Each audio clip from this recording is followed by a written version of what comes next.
दो मटकों की कहानी। यह कहानी एक गांव से शुरू होती है जिसमें बहुत ही मेहनती और बहुत ही ईमानदार मटका बनाने वाला रहता था। उसका नाम राजेश था। राजेश रोज अपने दो मटकों में पानी भरकर जमींदार की जमीन पर जाया करता था। उसके पास दो मटके थे जिसमें से एक टूटा हुआ था और एक बिल्कुल ठीक था।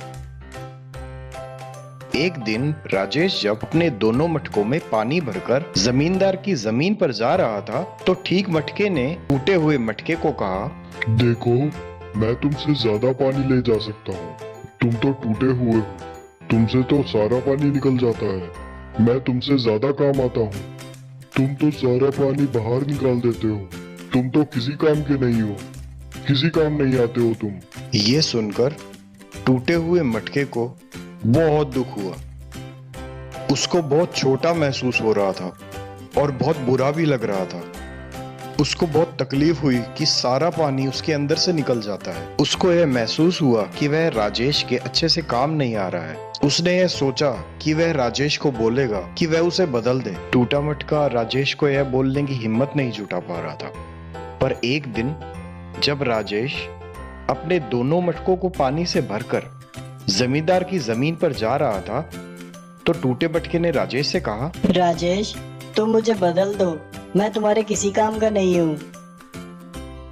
क्यों?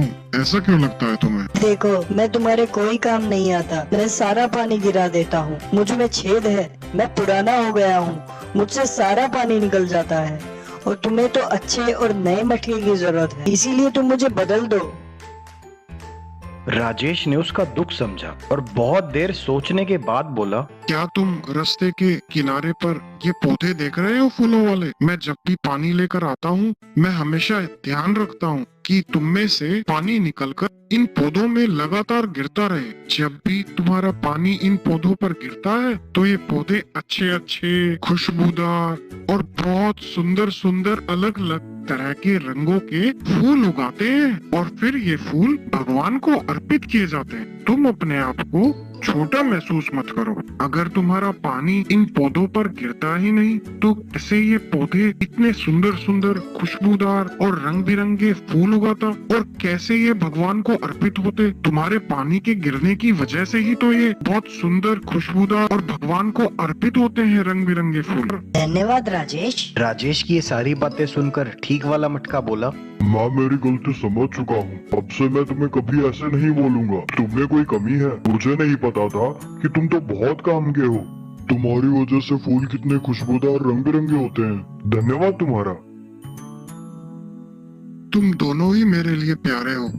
तुम दोनों मिलकर रहा करो। इस कहानी से हमें यह शिक्षा मिलती है कि हमें सबका सम्मान करना चाहिए, किसी को छोटा फील नहीं कराना चाहिए।